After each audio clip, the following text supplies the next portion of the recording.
So let's begin. Today we're going to talk about how to save your game data in Godot. For some background, data serialization is when you take game objects and you convert that into some kind of data stream and save that to a file. And then when you're deserializing data, you're taking that data stream that you created and you're recreating your data, whether that's reconstructing objects in your game or modifying existing ones. So later on, when your user wants to play the game again, you'll be able to reconstruct the game state and they can pick up where they left off. When I was developing Cocktail Stories, I got to the end of development and then I was like, okay, now it's time to save the game. And I felt like I was kind of screwed because this game essentially has a bunch of autonomous staff members who are serving customers and customers that are coming in. And according to a lot of sources online, you wouldn't be able to serialize callables. So if I had a way of tracking, okay, this staff member is going to do this next, I would lose that state entirely upon loading the game again. And that was unacceptable. I spent a while looking for a workaround and I did find one. And this is what I'm going to introduce to you today, along with just regular saving the game. So in order to make this simpler for you, if you want to follow along or if you learn better from hands-on examples, I created a basic project that illustrates the concepts of having both static objects and dynamic objects that you want to reload on saving the game. So just so that we can see it working, I'm just playing the game right now. And you can see we have these little robots that are running to each cake or cookie and trying to eat it. And if we close this game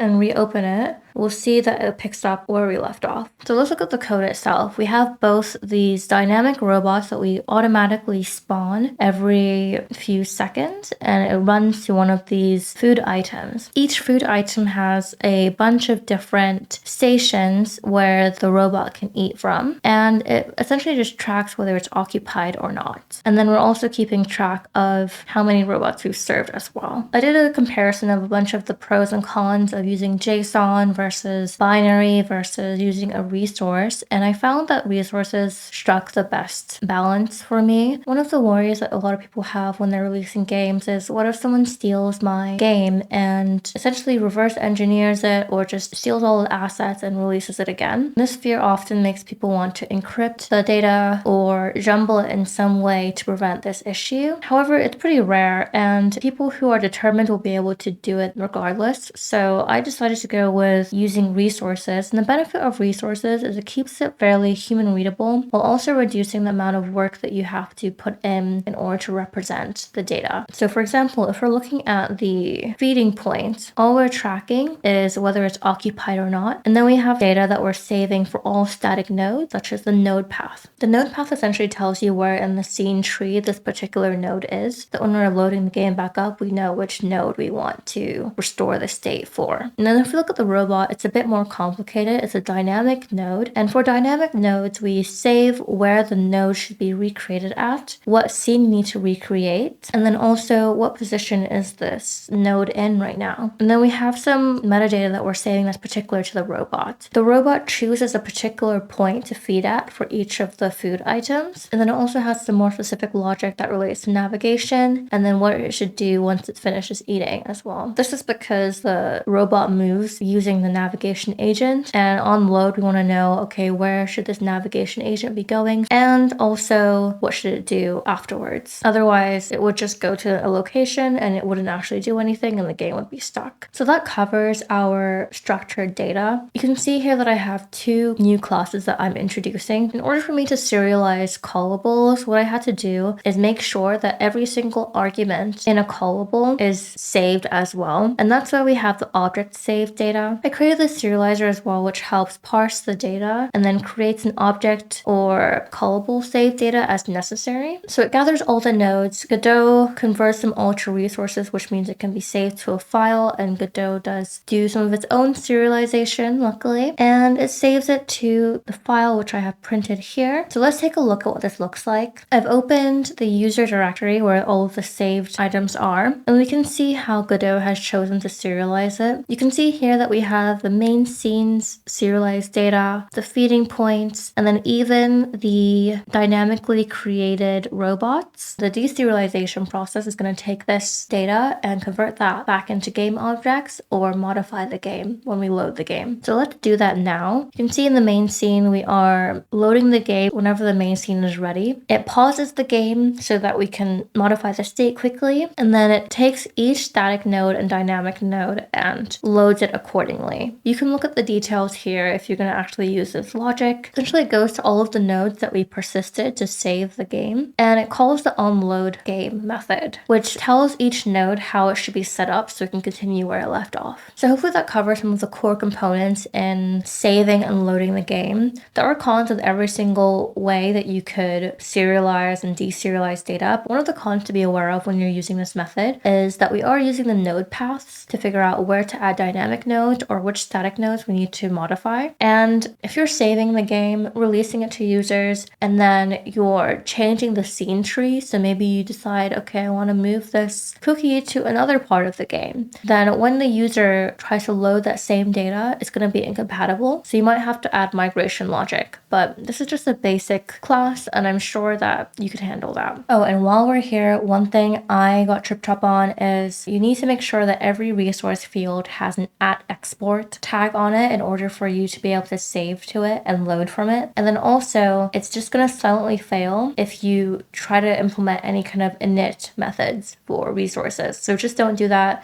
Use it as only a store of different fields and write and read from those. So there we have it, how to serialize your game data so you can actually save your game and reload it. If you have any questions, please leave them down below and I will get back to you. And we'll be back with the usual game development progress updates very soon, actually. I just wanted to make this video because it's been in the back of my mind that this was a struggle for me when I was developing my first game, but I just wanted to give back in case anyone else is in a similar position. It's definitely doable. I hope this helps.